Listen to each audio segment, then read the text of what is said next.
Diyos ko, Ikaw ang pag-asa, magagalak ako tuwina sa awa mo at pagsinta. Di mo ako pinagdusa sa katayuan kong Ama.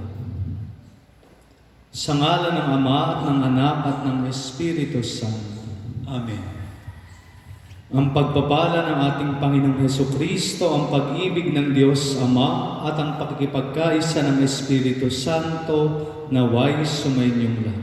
At sumainyo rin.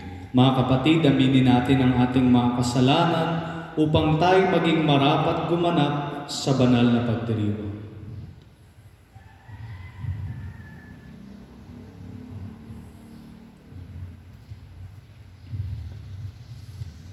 Dasalin natin ang may kapakumbabaan, inaamin ko sa makapangyarihang Diyos at sa inyo mga kapatid na lubha akong nagkasala sa isip, sa salita at sa gawa at sa aking pagkukulang.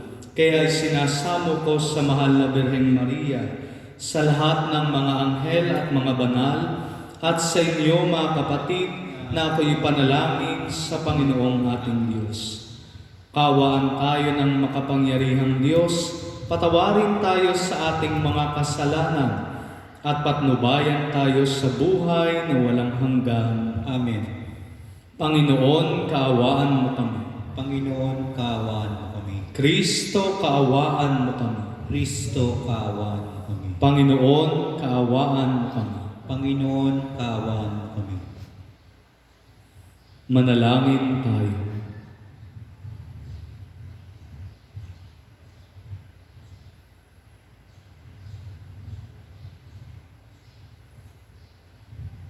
Ama naming makapangyarihan, ang sanlibutan ay iyong binago sa mga pagdiriwang namin ng iyong pagsagip sa tao. Umunlad nawa ang iyong sambayanan sa iyong mga pamanang pang magpakailanman. At huwag nawang magdahop sa iyong tulong sa kasalukuyan. Sa pamagitan ni Hesukristo, kasama ng Espiritu Santo, magpa sa walang hanggan. Amen.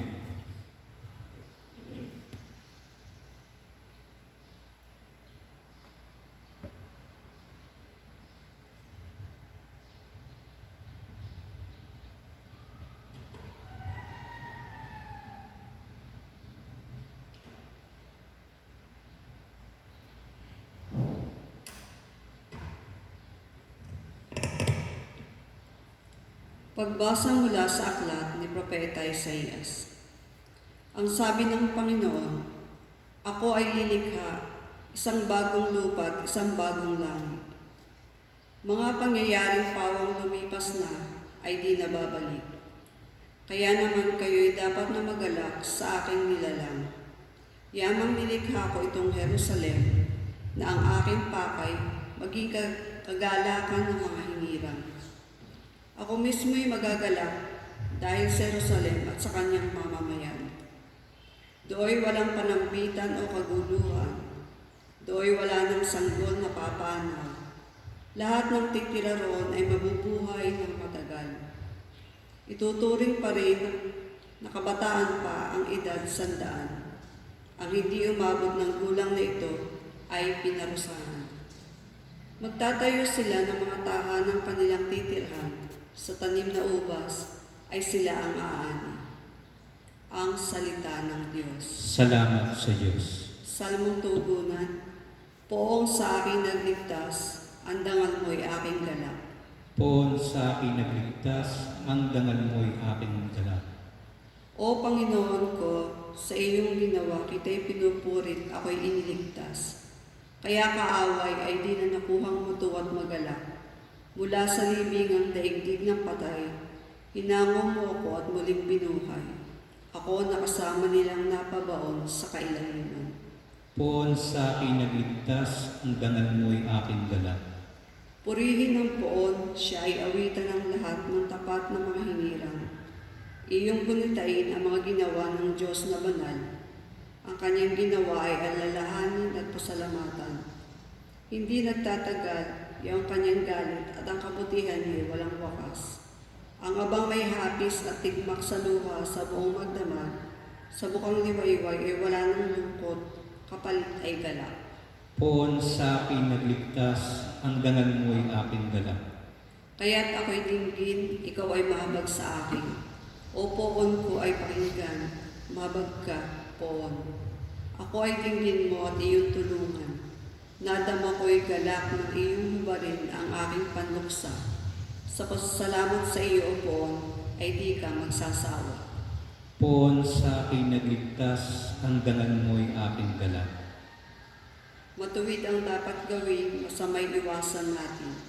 At tayo'y bubuhayin, ang Diyos ay isa sa atin siyang makakapili.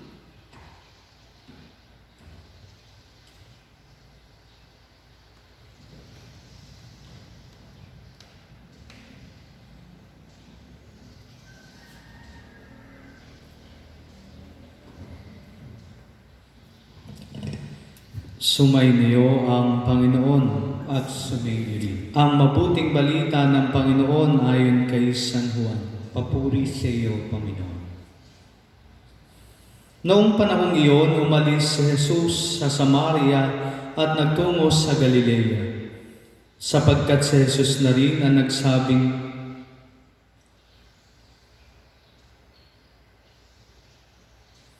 ang isang propeta ay hindi ginagalang sa kanyang sariling bayan.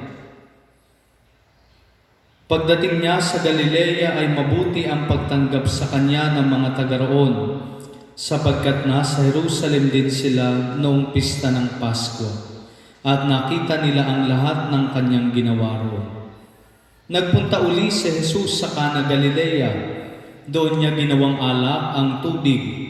Doon naman sa Capernaum ay may isang mataas na pinuno ng pamahalaan, at may sakit ang kanyang anak na lalaki. Nang mabalitaan niyang bumalik si Jesus sa Galilea, mula sa Judea, pinuntahan niya ito.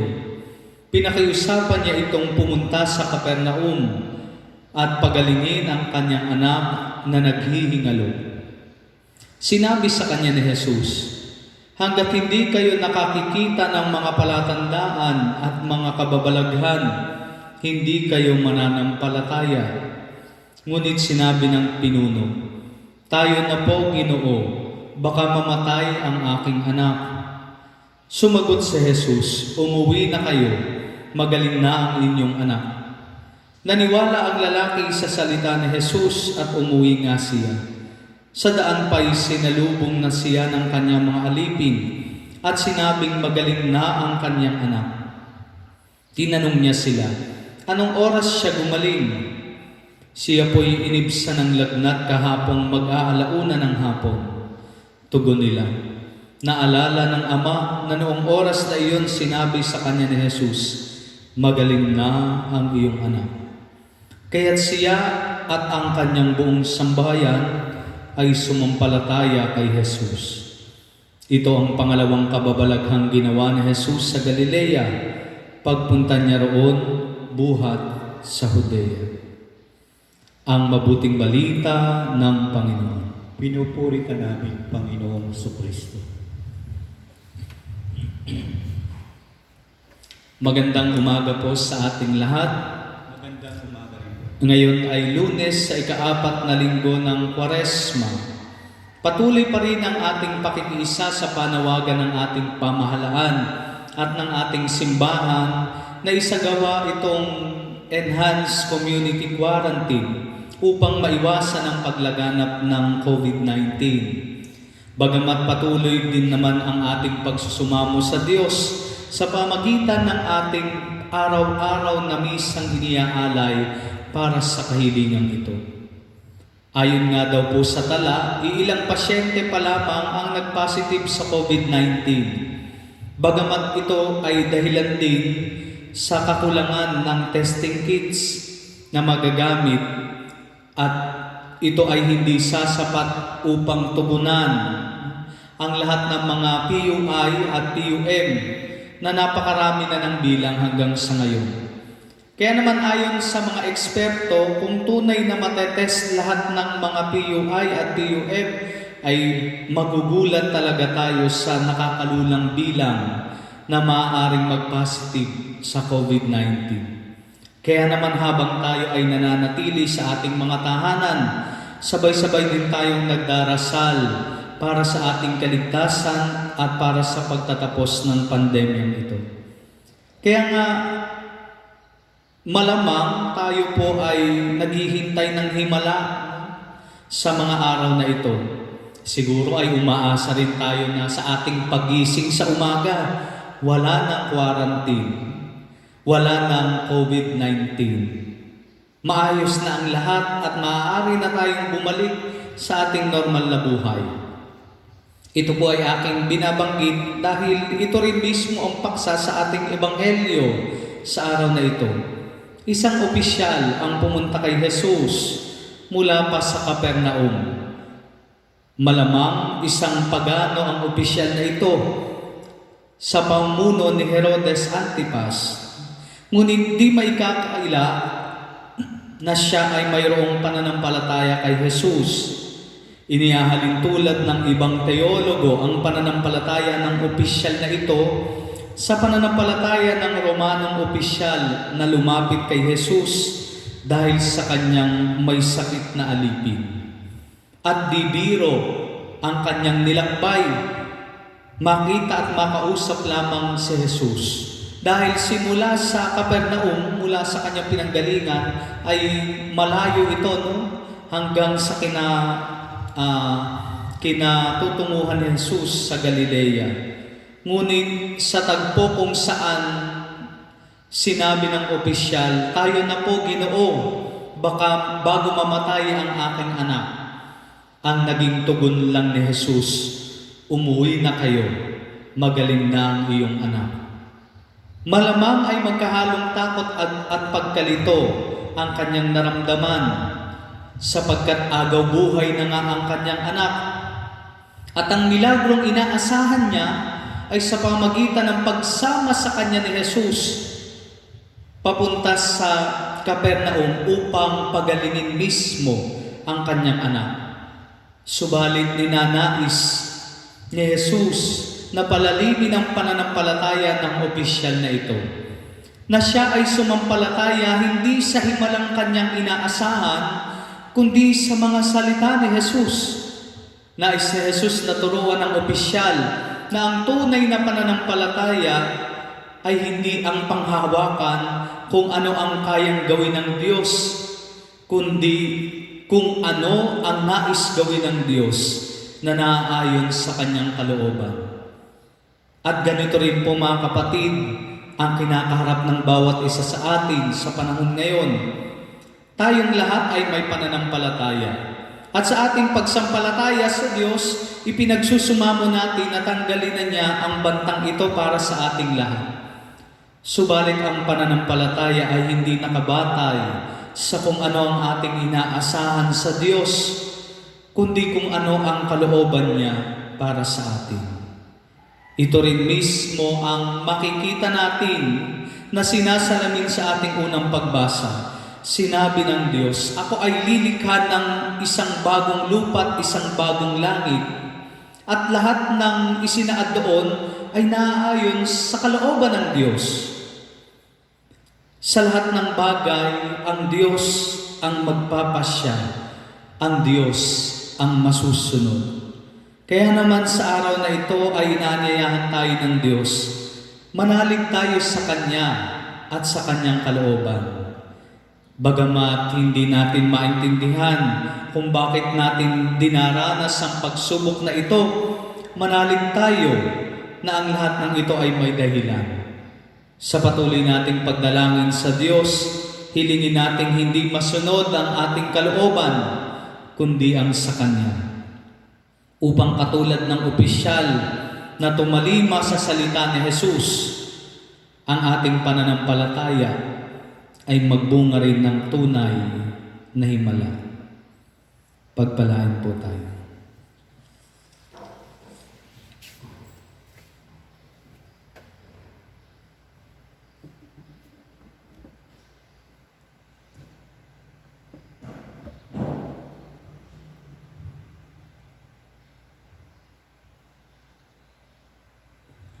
Oratio Imperata, Diyos Ama namin, lumalapit kami sa iyo para sa aming kahilingan na kami ay iyong proteksyonan laban sa COVID-19 na kumitil na ng maraming buhay at nakaapekto na sa sangkatauhan. Nananalangin kami para sa iyong biyaya, para sa mga taong inatasan na pag-aralan ang kalikasan at ang sanhi ng virus na ito. Gayon din upang mapahinto ang patuloy nitong paglaganap. Gabayan mo po ang mga inatasang mga laga sa kalusugan na kanila nawang magampanan ang kanilang tungkulin ng buong husay at may malasakit. Gabayan mo po ang mga kawani ng pamahalaan at ang mga nasa pribadong institusyon sa kanilang paghahanap ng lunas upang masugpo ang epidemyang ito. Ipinapanalangin namin ang lahat ng mga naapektuhan. Naway ilumin mo po ang kanilang karamdaman. Ipagkaloob mo po nawa sa amin ang iyong biyaya upang kami ay patuloy na makagawa ng kabutihan para sa lahat at makatulong sa lahat ng nangangailangan. Ipinapanalangin po namin ito sa pamagitan ng aming Panginoong Hesukristo, iyong anak, na nabubuhay at naghahari kasama mo at ng Espiritu Santo, magpasawalang hanggan. Amen. Maria, aming ina at tulong ng mga Kristiyano, Panalangin mo kami. San Rafael, Arkanghel, Ipanalangin mo kami. San Roque, Ipanalangin mo kami. San Lorenzo Ruiz, Ipanalangin mo kami. San Pedro Calungsod. Ipanalangin mo kami.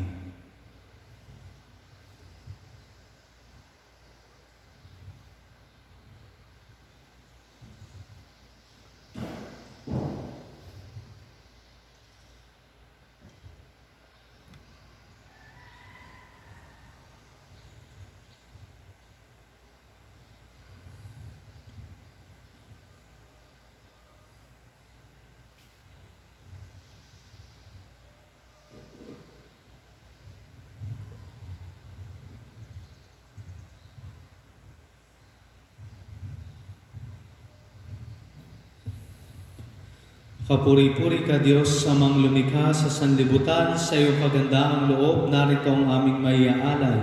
Mula sa lupa at bunga ng aming paggawa, ang tinapay na ito para maging pagkain nagbibigay buhay. Kapuri-puri ang pong may kapal ngayon at kailanman.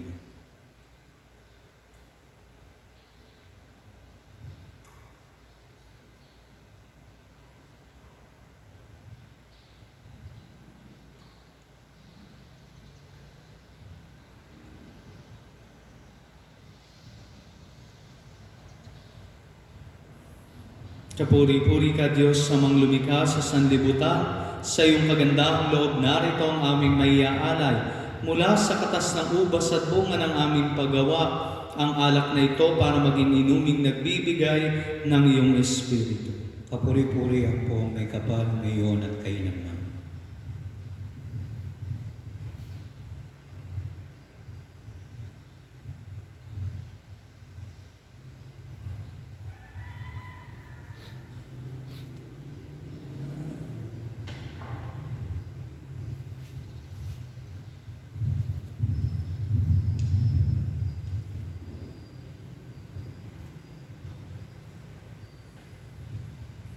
Manalangin kayo mga kapatid upang ang paghahain natin ay kalugdan ng Diyos Amang makapangyarihan. Tanggapin nawa ng Panginoon itong paghahain sa iyong mga kamay, sa kapurihan niya at karangalan, sa ating kapakinabangan at sa buong sambayanan niyang banal. Ama naming lumikha, sa paghahain namin sa iyo, kami naway makapakinabang upang sa pagkadalisay ng aming pamumuhay sa sanlibutan, kami magkaroon ng pagbabago para sa buhay sa kalangitan. Sa pamagitan ni Hesukristo, kasama ng Espiritu Santo, magpasawalang hanggan. Amen. Sumainyo ang Panginoon, At sumainyo rin. itaas sa Diyos ang inyong puso at diwa. Tinaas na namin sa Panginoon. Pasalamatan natin ang Panginoong ating Diyos. Marapat na siya'y pasalamatan. Ama naming makapangyarihan, tunay nga marapat na ikaw ay aming pasalamatan sa pamagitan ni Hesukristo na aming Panginoon. Sa aming pusang pagtitiis ng hirap, tinutulungan mong aming maitumpak ang kinamihas ng pagsalungat sa pananagutang iyong iniaatas sa aming pagtulad sa anak mong mahal na nagpakasakit para sa tanan, ang pagsisikap namin iyong kinalulugdan at ang pagpapakabuti namin iyong ikinararangal. Kaya kaisa ng mga anghel na nagsisiawit ng papuri sa iyo nang walang humpay sa kalangitan, kami nagbubunyi sa iyong kadakilaan. Santo, Santo, Santong Panginoong Diyos na makapangyarihan, napupuno ang langit at lupa ng kadakilaan. O sana sa kaitaasan, pinagpala na paririto sa ngalan ng Panginoon, o sana sa kaitaasan. Ama naming banal, ikaw ang bukal ng tanang kabanalan, kaya't sa pamagitan ng iyong Espiritu, gawin mong banal ang mga kaloob na ito upang para sa amin maging katawan at dugo ng aming Panginoong Hesukristo. Bago niya pinagtiis ang kusang loob na maging handog, hinawakan niya ang tinapay, pinasalamatan kaniya, pinaghati-hati niya iyon, iniabot sa kanyang mga alagad at sinabi, "Tanggapin ninyong lahat ito at kanin. Ito ang aking katawan na ihahandog para sa inyo."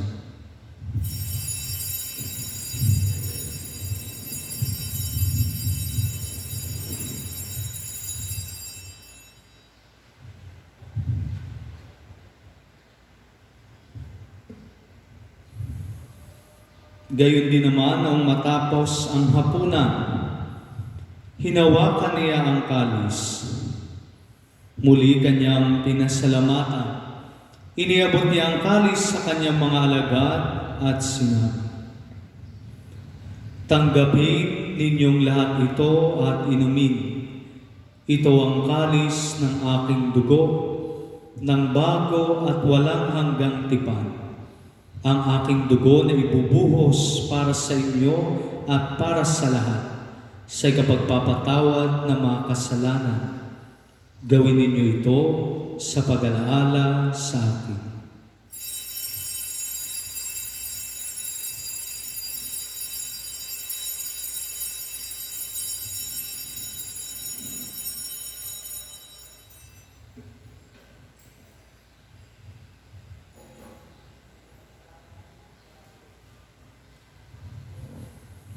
Ipagbunyi natin ang misteryo ng pananampalataya. Si Kristo'y namatay, si Kristo'y nabuhay, si Kristo'y babalik sa wakas ng panahon. Ama, ginagawa namin ngayon ang pag-alala sa pagkamatay at muling pagkabuhay ng iyong anak. Kaya tiniaalay namin sa iyo ang tinapay na nagbibigay buhay at ang kalis na nagkakaloob ng kaligtasan. Kami nagpapasalamat dahil kami iyong minarapat na tumayo sa harap mo para maglingkod sa iyo. Isinasamo namin kaming magsasalo-salo sa katawan at dugo ni Kristo ay mabuklod sa pagkakaisa sa pamagitan ng Espiritu Santo. Ama, lingapin mo ang iyong simbahang laganap sa buong daigdig, puspusin mo kami sa pag-ibig. Kaysa ni Francisco na aming Papa, ni Buenaventura na aming Obispo at ng Tanang Kaparian. Alalahanin mo rin ang mga kapatid naming nahimlay na may pag-asang sila'y muling mabubuhay, gayon din ang lahat ng mga pumanaw.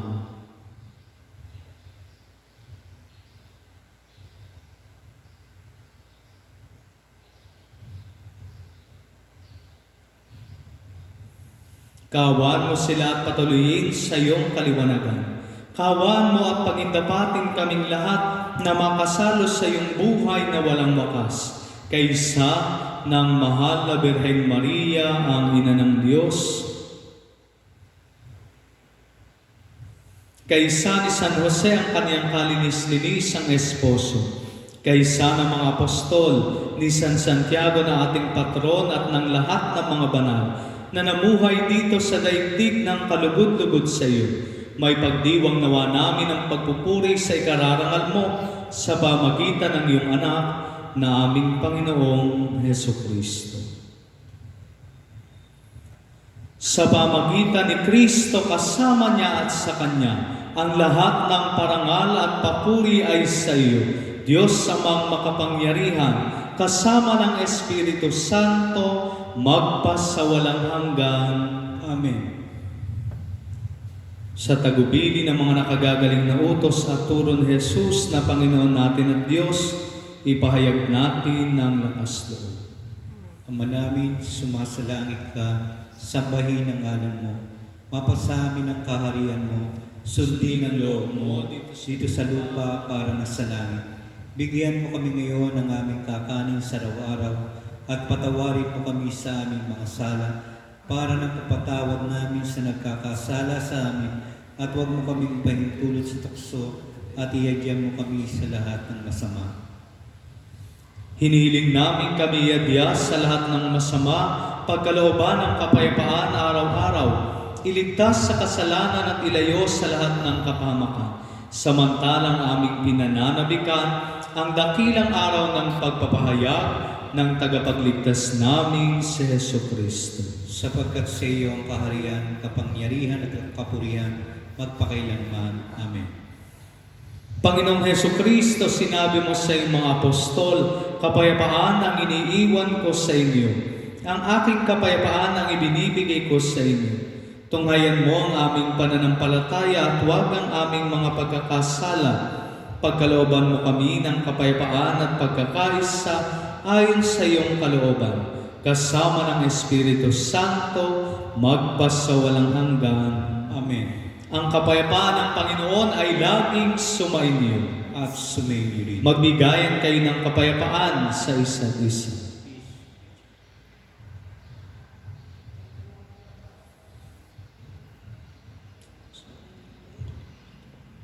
Kordero ng Diyos, nag-aalis ng mga kasalanan ng salibutan, maawa ka sa amin. Kordero ng Diyos, nag-aalis ng mga kasalanan ng salibutan, maawa ka sa amin. Kordero ng Diyos, nag-aalis ng mga kasalanan ng salibutan, ipagkaloob mo sa amin ang kapayapaan.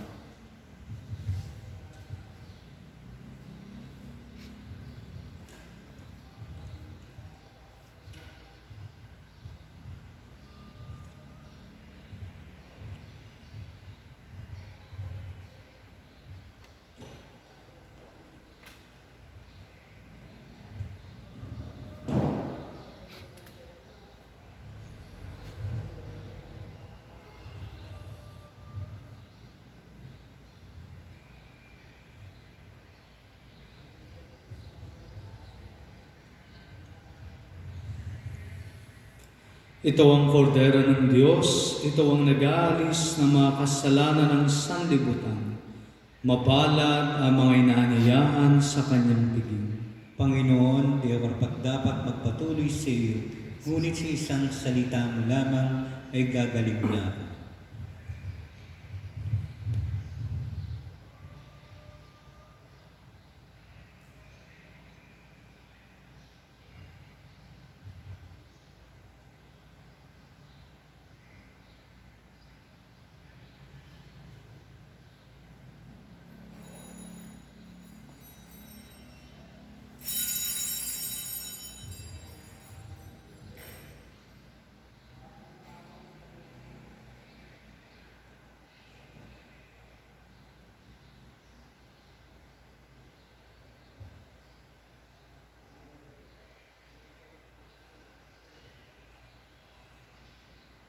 Espiritong aking taglay sa inyo ay mananahan upang inyong magampanan ang mga utos kong bigay, sabi ng pong may kapal.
Manalangin tayo.